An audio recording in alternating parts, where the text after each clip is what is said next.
Debate या तो BJP Congress की हो जाती है, बीजेपी और सपा की हो जाती है। नहीं राजपाल जी, अखिलेश प्रताप जी भी हमारे साथ मंच पर है, क्योंकि राहुल गांधी इस वक्त न्याय यात्रा निकाल रहे हैं। उससे पहले उन्होंने भारत जोड़ो यात्रा निकाली जी। तो न्याय यात्रा, न्याय के अगर हम सबसे बड़े प्रतिमान के तौर पर देखते हैं तो वो तो राम है। तो इस न्याय यात्रा की एक कड़ी अयोध्या क्यों नहीं है? देखिए, आप बार बार राम जी की बात कर रही हैं।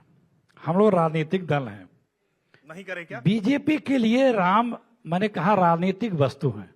पूरे हिंदुस्तान और सनातनियों के लिए, आपके लिए भी होगा, राम आराध्य है और अपने निजी आस्था के विषय है।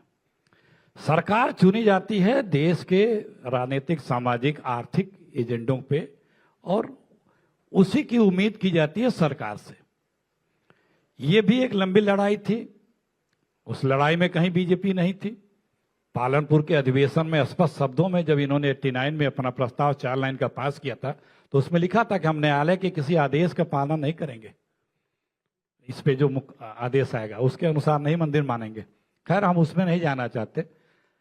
राम का नाम लेते हो आप, राम क्या है? आदर्श है, मर्यादा पुरुषोत्तम है। राम के नाम के पहले मर्यादा पुरुषोत्तम लिखा है। तो आप क्या उनकी किसी मर्यादा का अनुसरण करते हैं? किसी भी मर्यादा का? क्योंकि आपको सिर्फ उनका नाम भुनाना है। आप डूबते हुए तिनके हैं, अब भगवान राम याद आ रहे हैं कि मुझे बचा लो। क्योंकि 10 साल आपने खूब इस देश का दोहन किया है और मित्रों के लिए पूरी संपदा समर्पित कर दी, और जब अंत काल आया तो राम जी याद आ रहे हैं। ठीक है, राम जी याद आएंगे, लेकिन वहीं बुला के अब आपको सेवा देंगे अपनी। यहां पे आशीर्वाद नहीं देंगे, वो अपने साथ बर्तन रख लेंगे गोकुल में। लेकिन आप ये सोचें कि अब 10 साल बाद भी आपने कुछ किया नहीं और भगवान राम के भरोसे आप पार हो जाएंगे, तो वो मर्यादा पुरुषोत्तम है। वो मर्यादा का निर्वहन करेंगे। आपके गुण, दोष और कर्मों के अनुसार आपको इसी चुनाव में 24 में फल भोगना पड़ेगा। और जो थैला था ना, जो कहते थे साहब कि मुझे क्या, मैं तो फकीर थैला उठा के चल लूंगा, अब वो थैला लेके जाने की बारी आ गई। ये बात अलग है कि उस थैले की भी तलाशी जाते वक्त जनता लेगी। पूरी संपदा, पूरी सरकार सरेंडर बहादुर 2 लोगों के लिए। अभी बहुत अपनी पार्टी की यूनिटी की बात की, हम यूपी से शुरू करते हैं। एक सीएम है, 2 डिप्टी सीएम है। उन दोनों डिप्टी सीएम और सीएम में क्या व्यवहार है छुपा नहीं है। हमारे केंद्रीय गृह मंत्री और प्रदेश के मुखिया में क्या व्यवहार है छुपा नहीं।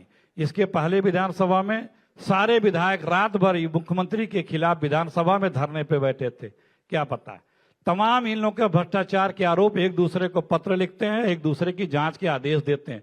मुख्यमंत्री जी ने स्वयं अपने पिछले रिजीम में सड़कों में बहुत लंबा घोटाले को लेकर के जांच के आदेश दिए थे। खुद बताया था कि 5000 करोड़ के टेंडर घोटाले हैं। घोटालों की तो फेहरिस्त इतनी लंबी है, किसी दिन रखिए तो मैं आपको 5 घंटे घोटाले गिना दूं, बीजेपी के विद प्रूफ गिना सकता हूं। अखिलेश, लेकिन जब आपने मित्रों की बात की तो वो मित्र कौन कौन है ये तो बताइए। मित्र जग जाहिर हैं, जग जाहिर है मित्र, जिनके लिए पूरी संपदा समर्पित की जा रही है। सरकार सरेंडर है जिसके लिए, उनका नाम है मोडानी जी। कुछ भी, सारा नियम कानून बदल के, सब कुछ उनके लिए। ये आप सबके प्रधानमंत्री हैं, लेकिन 10 सालों में आपने दिखा दिया कि मैं सिर्फ एक व्यक्ति का प्रधानमंत्री हूं, मैं सबका नहीं हूं। यही तो जनता देख रही है।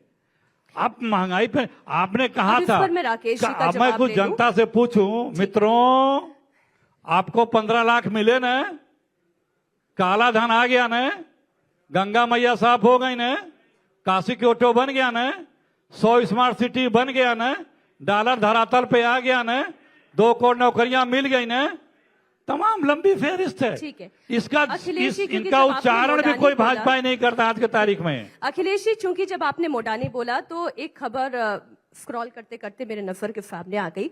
अडानी ग्रुप और तेलंगाना सरकार में करार हुआ है, 12,400 करोड़ का करार हुआ है। वर्ल्ड इकोनॉमिक फोरम में ये समझौता हुआ है।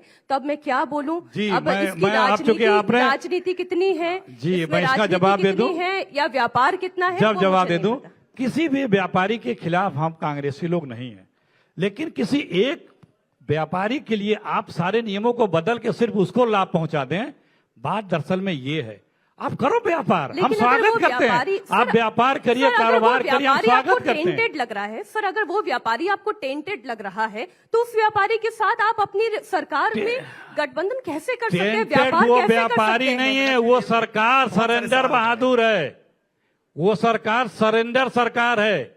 आप व्यापारियों को प्रोत्साहन सिर्फ एक को क्यों कर रहे हो? मनमोहन सिंह जी, नरसिम्हा राव जी लिबरलाइजेशन लाए, 1000 व्यापारी अरबपति हुए इस देश में। यानी कि आप 1000 व्यापारी की मदद करो ना। राजस्थान में अशोक गहलोत सरकार के दौरान अगर व्यापार करे तो वो ठीक है, तेलंगाना सरकार क्या उनके लिए कोई मौजूदा कानून में व्यापार परिवर्तन करे, किया? वो ठीक है, ये- लेकिन मोदी सरकार अगर उनके साथ व्यापार करती है तो मामला गड़बड़ है, दाल में कुछ काला है। ये राकेश त्रिपाठी जी, देखिए, ये आप फिर दाल में पुतर कर काला रही हैं, है। आपको बुरा लगेगा। एक मिनट नहीं, ये नहीं, आपको- अखिलेश, अब मैं सवाल का नहीं, नहीं, जवाब आप दूंगी। जवाब तो सुनेंगे जब नहीं, मैंने आपसे क्योंकि पूछा, मन की बात- अगर अडानी टेंटेड है तो फिर तेलंगाना सरकार जब तक अडानी मैंने पर कहा जांच कि नहीं कर अडानी- लेती, जब तक जेपीसी अडानी पर जांच नहीं कर लेती, तब तक आप उसके साथ व्यापार कैसे देखिए, कर मैंने सकते आपसे हैं? पहले कहा कि जब आपके पास ठीक है, तर्क नहीं तो राकेश जी, कुतर्क बहुत से छोटे आप से बात में करेंगी। जवाब, और इसके आप बाद किसी हम व्यापारी कार्यक्रम के को लिए समापन सारे करेंगे। कानून क्यों बदलती हैं? ठीक नहीं, बिल्कुल आप सुन लीजिए। आप बात ये कि जवाब। कानून क्यों बदला जा रहा है? रख लीजिए, अब जवाब जवाब। एक को लाभ आपने- पहुंचाने के लिए नहीं, आपने सवाल पूछा। सारे एयरपोर्ट अरे, उन्हीं का होगा, सारा पोर्ट उन्हीं का ठीक होगा, है, सारा सुप्रीम कोर्ट खजाने अब मैं- उसी अब को मैं- होगी, अब मैं सारा सुप्रीम- सारा मैं इस स्टील बार का उन्हीं का सुप्रीम होगा। कोर्ट का नहीं, सुप्रीम बहुत कोर्ट का अच्छा है। ऑब्जर्वेशन मैं नहीं पढ़ना चाहती, क्योंकि ये आप सभी को जी, पता है कि जी, जी। अडानी पर सुप्रीम कोर्ट का ऑब्जर्वेशन क्या है।